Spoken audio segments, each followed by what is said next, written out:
Hello, good morning, જય શ્રી કૃષ્ણ. તો અત્યારે નાસ્તાની તૈયારી કરું છું. તો સવારના 8 વાગ્યા છે, હજી 8 સાડા 8 જેવું થયું છે.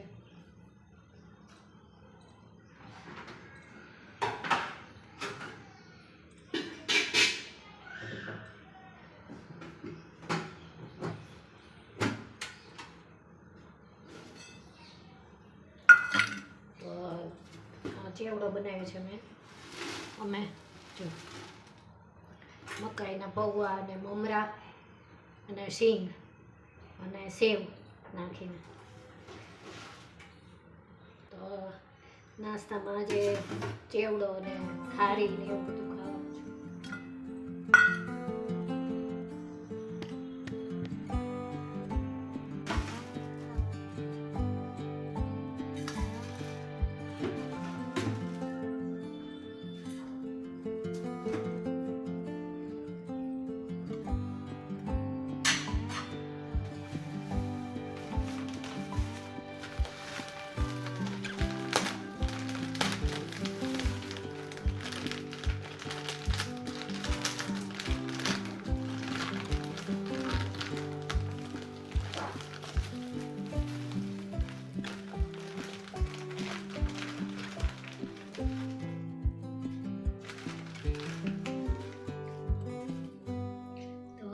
આ વખતે ઓલી બોક્સમાં જે આવે છે ને એ ખારી દર વખતે લાવે છે ને એ આ વખતે ન મળી, એટલે આ વખતે આવી સાદી લાવી.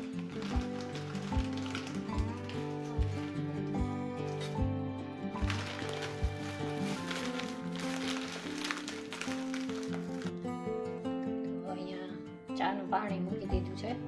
હમણાં પછી દૂધ આવે એટલે ચા બનાવી નાખું. તો અહીંયા બીજું કામ કરે છે. જો ગુડ મોર્નિંગ. તો હવે દૂધ આવે ને એટલે અમે તો દૂધ આવી ગયું હતું, એની સાથે આ મધ મગાવ્યું હતું. એટલે હવે હું ચા બનાવી નાખું ફટાફટ. ચાનું પાણી તો મૂકી દીધું હતું એટલે ઉકાળી નાખ્યું હતું ખાલી. હવે દૂધ નાખી અને ચા ખાંડ એવું નાખી અને બસ ફટાફટ રેડી થઈ જશે. એટલે પછી અમે લોકો નાસ્તો કરી લેશું. પછી આ છે ને આ ગીર ગાયનું દૂધ અમે અમૂલનું મગાવીએ છીએ. એટલે આ ગાયનું દૂધ મારા માટે મગાવીએ છીએ, એટલે દૂધ પીવા માટે. પણ આ દૂધ બહુ સરસ આવે છે.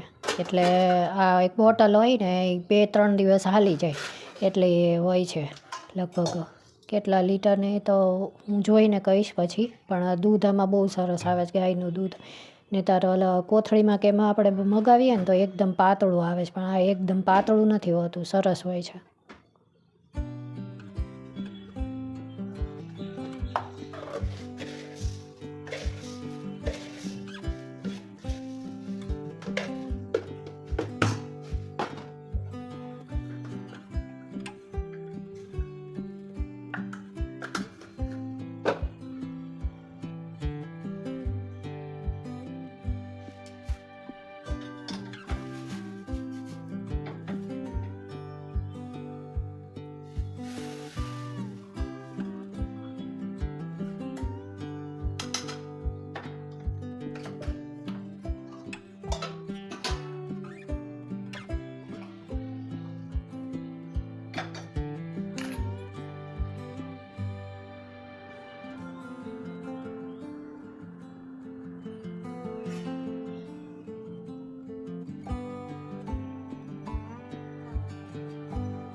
મૂકી દઉં.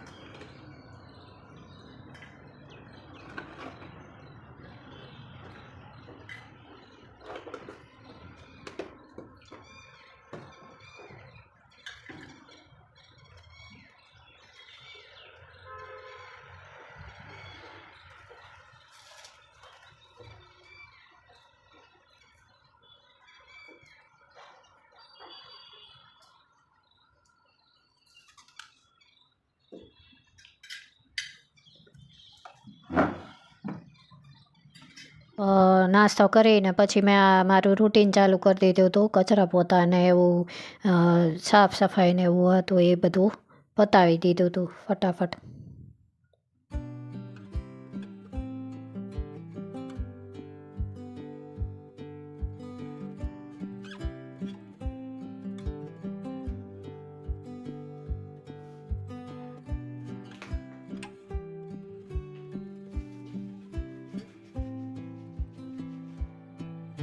પછી નાહીને રેડી થઈ ગઈ હતી અને આ પછી થોડુંક આમ સ્કિન કેરને અત્યારે શિયાળો છે એટલે થોડુંક સ્કિન કેર કરી અને તૈયાર થઈ ગઈ હતી.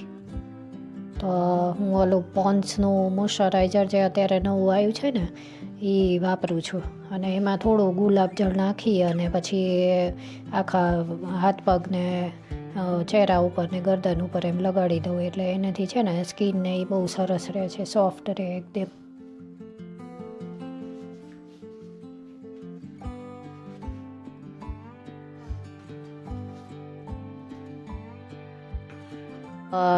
એ છે ને એડીમાં તે એવી રીતે તમે લગાડી દો ને કોઈ પણ મોઇશ્ચરાઇઝર હોય એમાં ગ્લિસરીન અને ગુલાબજળ મિક્સ કરી થોડુંક અને એડી ફાટી ગઈ હોય ને એના ઉપર પણ તમે લગાડી દો ને તો એડી છે ને શિયાળામાં ફાટતી નથી. અને જેને બહુ ફાટતી હોય ને તો એને એવું લગાડી અને પછી છે ને મોજા પહેરી જ રાખવા જોઈએ શિયાળામાં, તો કોઈ દિવસ એવી તકલીફ ન થાય. અને જો બહુ થતી હોય ને તો એ પણ મટી જાય છે એનાથી.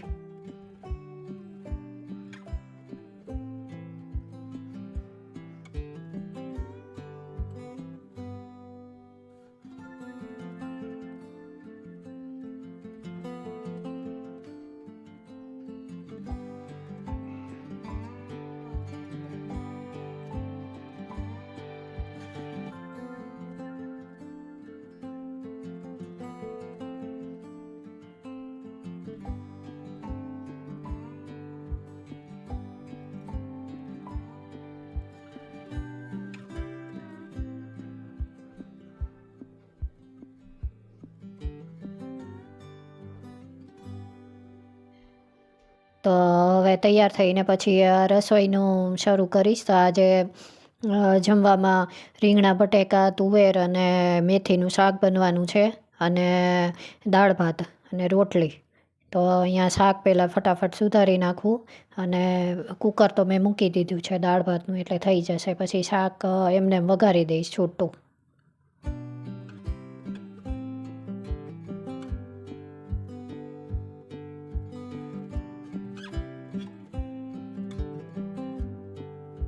મેં મારા અગાઉના બ્લોગમાં મિક્સ શાકની રેસીપી બહુ સરસ આપી છે, તો તમારે જોવી હોય તો જરૂરથી જોજો. તો પછી અહીંયા રસોડામાં આવી ગઈ હતી. તો રસોડામાં દાળ ભાત બની ગયા છે. તો અહીંયા જો એકદમ સિમ્પલ આજે હેલ્ધી દાળ બનાવવાની છે. તો બસ એમાં દાળ થોડીક વધારે જાડી રાખી અને એમાં છે ને 1 ગ્લાસ પાણી નાખીને આવી રીતે એને ક્રશ કરી નાખવાની અને પછી સિમ્પલ ટમેટાં, કોથમીર અને લીમડો નાખવાનો અને પછી હળદર, મરચું, ધાણા જીરું અને મીઠું એ નાખી દેવાનું અને પછી ઘી તેલ મિક્સ કરી અને જીરાથી વઘાર કરવાનો અને હિંગ નાખવાની વઘારમાં. એટલે એકદમ ટેસ્ટી અને સિમ્પલ દાળ બહુ સરસ લાગે છે. આવી દાળ તમારે કોઈક દિવસ બનાવી હોય તો બનાવજો. તમારે નાના બાળકો હોય ને તો એમને પણ બહુ ભાવશે. તો વઘારમાં આપણે ઘી તેલ મિક્સ કરીએ ને એટલે દાળનો ટેસ્ટ એકદમ છે ને બદલાઈ જ જાય. તમે એવી રીતે ટ્રાય કરજો. અને જીરુંથી જ વઘારવાનો અને એમાં હિંગ નાખવાની ખાલી.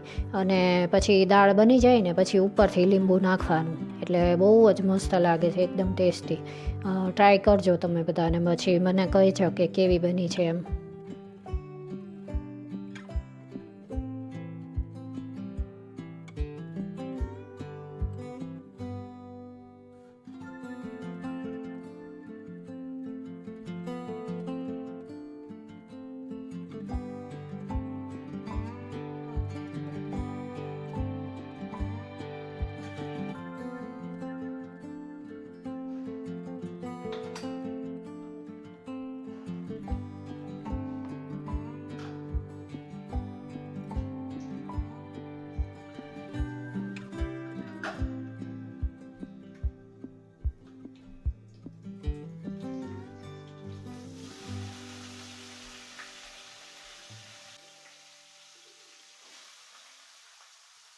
રસોઈ કરીને પછી થાળી પણ રેડી થઈ ગઈ હતી. તો થાળીમાં આજે એકદમ સિમ્પલ મગની દાળ અને મિક્સ શાક બનાવ્યું હતું અને રોટલી અને ગોળ.